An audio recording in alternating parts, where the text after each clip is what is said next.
Welcome to the Business Buyer Diaries. My name is Nathan Platter. I'm a full-time employee, and I bought a business. I did everything right, from finding the deal, handling all the due diligence on 63 opportunities, and ultimately bought a profitable gym. And boy, was I in for a big surprise as a new owner. I chronicled everything in real time, including the biggest wins to the stressful nights at 2 a.m. I'm sharing my journey without sugarcoating anything, so you don't make the same mistakes that I did. Here's today's episode. All right. Hey. So we just finished the test out. Folks finished up their fitness accomplishments. And I'm talking about just like health and nutrition and fitness a little bit right now. Not so much business, not so much other stuff. So it's more like just health and fitness today. So skip if that's not what you want to hear, but here it is. So 10 weeks ago, people started, we do push-ups, sit-ups, we do body measurements for arms, and all sorts of things. What I noticed for folks that wanted a big transformation, whether they started in a really bad spot health-wise or average, or even a few folks that are like in pretty good position, across the board, there are a handful of folks. So of the documents that we do a physical paper, we write down your starting weight, your body fat, your muscle, your skeleton weight, like everything. We do an in-body scan. So we basically determine how your body composition is made. And so from there, if you lose 10 pounds, that could be good if you lose body fat. It could be bad if you lose muscle. So we want to make sure we're losing the right things, gaining the right. And it was crazy. So I don't know how many pieces of paper, but probably 70, we'll just say 60 pieces of paper. A lot of people had good improvements. That's fantastic. We also did push-ups and sit-ups. So we also track if your body is able to do more of the right things. If you can start doing push-ups or do more push-ups, if you can start doing sit-ups or you can do more sit-ups, both are important. And it's crazy. A lot of folks struggle with the nutrition, and some folks that can do many more push-ups. I think some of my favorite ones, people could do like 3 push-ups. Now they can do 19. They could do 5. Now they can do 20. It was interesting. A few folks, switched slightly. So some people used to be able to do, having to pause there as I'm turning, and there's a speaker in my back seat, so I'm having to be careful here. Sorry, I'm still turning. I have a speaker on wheels in my back seat. That's not really good. All right, here we go. Some people actually like lost or decreased the number of push-ups they could do. And after like catching up to figure out like, hey, you used to be able to do like 20 push-ups, now I can do like 18. And they said, yeah, earlier I was like doing like a partial push-up, like slightly bending the elbow. And now they can do like a full deep push-up. And so even just little things like that, that's an improvement. On paper, it doesn't look good, but in reality, it's better. And so stats, figures, like measurements, those are helpful. Those are good. But you need to look at the story behind it, not just the figures on the paper.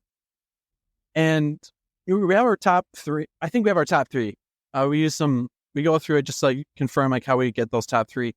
But it's tough because one of my favorite participants, he started at a pretty tough spot. He started at like 350 pounds roughly, and now he's down to like 340 pounds, which is great. Like he's losing weight. That's fantastic. He's working out once a day at our studio every day. And then he goes to like a CrossFit place where they do like sled pushes, jump rope, monkey bars, and then another round of sled pushes. And he's working out like 2, maybe 3 hours a day, probably 2, honestly. But the part that gets everyone, that stops people from making improvement, it's the food. It's the things they eat, the alcohol they drink. Repeatedly, that's the kryptonite to people. And it can be deceptive. Some folks still eat the same food, or like they'll swap it out for like alternatives, like from a frozen pizza to like homemade. Good improvement. However, it's still the pizza with a lot of carbs, a lot of mayo, a lot of cheese, a lot of just stuff that's not good. And it's fantastic. One of the folks on staff actually won the challenge at another location. I'm turning red again. Here we go. He won the challenge at another location years ago. He's working at our studio because he lives geographically different. But he said, here's what he did. Here's how he won his challenge. He stopped all alcohol. And he says he was a binge drinker, and he's now, I didn't take for details what that means, but he was a binge drinker. And now he has one drink per week. So I'm like, okay, like, so what are you having, like 5 a night? And he's like, oh, please, I would have far more all throughout the week. I'm like, okay. So 20 a week or something like that, down to 1. Alcohol is a sneaky caloric intake. Calories are energy. Calories are what give you, if you have too many calories and what you're burning, your body stores it as fat. And alcohol, there's some stuff in there that tells your body to not process things the same way, so that the rest of your intake is now not being synthesized correctly. I'm not a nutritionist, so I'm getting the words wrong, but that's essentially what's going on from what I've been told. He also stopped eating out, and he made food at home because, what is it? Fat, sugar, and butter. That's what restaurants put in to make food enticing and juicy and tasty. Stopped eating out, made at home. He also meal prepped at home. So now he's predetermining what he's going to eat before he's hungry. And so if you're hungry, it doesn't matter. If he's full, it doesn't matter. Like he has a set diet for the week. So you eat whatever you want, but he figured out what he's going to eat before he's going to do it. And there's a lot of life applications for that. And going back to this one member that I feel tough about, I'm going to keep their identity concealed because it's their personal stuff. But like for him, the guy that's like 350, he's down to like 340. His health journey is he had a health scare, went to the ER months ago. Doctor told him, hey, something's going on. He did an x-ray and he had blood clots in his lungs. He was losing circulation in his limbs.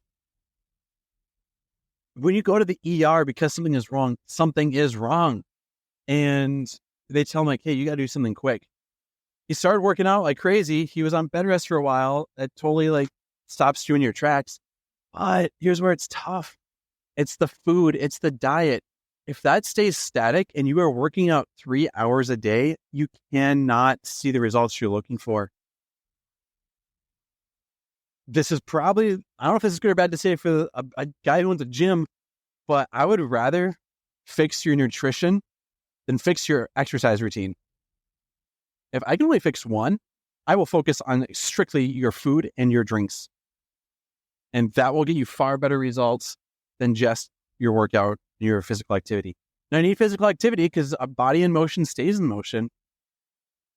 But man, that's a consistent, groaning, sad realization. It's sad because people are doing the work. They're paying for a $160, $170 a month for a gym membership.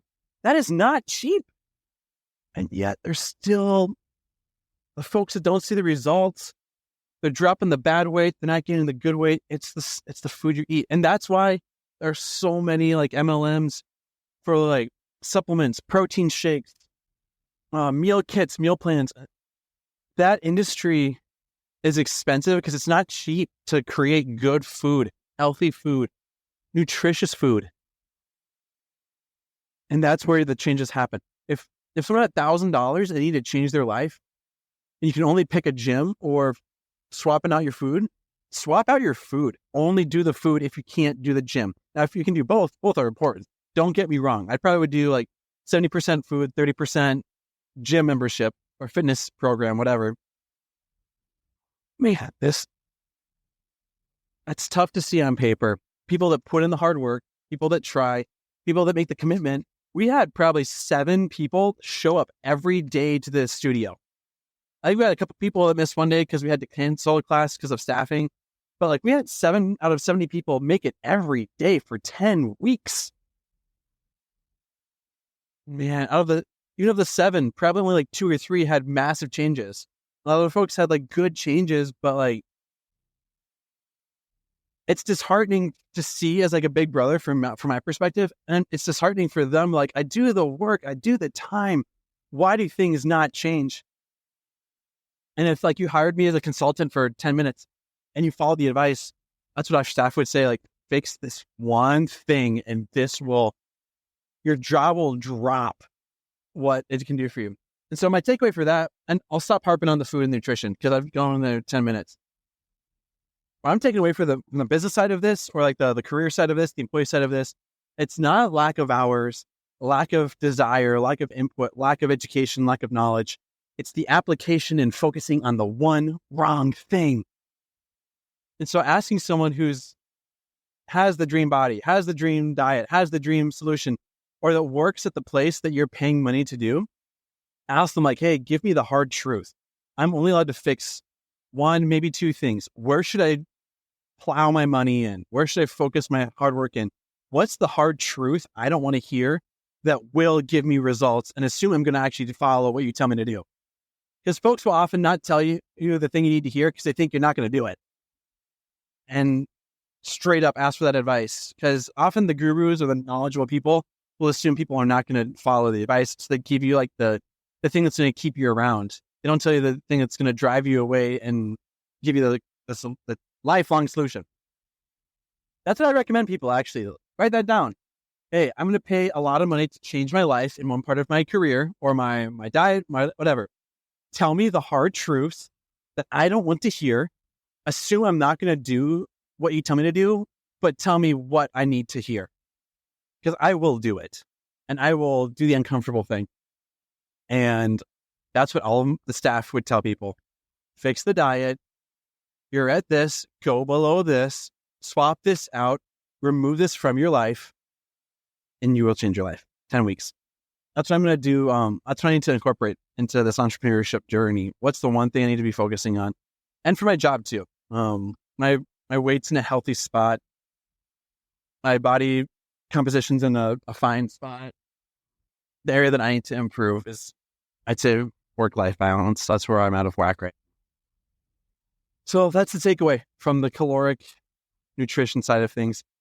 It's a lot quicker to find the top 3 winners because they're usually the folks that change their nutrition and their stats are good and their life transformation. I'm going to stop there. That's where we're at. That's where we're going. Life and health advice in there. Let's rock and roll. This has been another episode of the Business Buyer Diaries. Subscribe so you don't miss the next episode. I hope you're realizing that business ownership is no cakewalk. Check the podcast notes for a link to the DIY due diligence program, the complete list of show sponsors, and for media inquiries. Music written and composed by Wes Schrock. I'm your host, Nathan Platter. Join me again on the next one.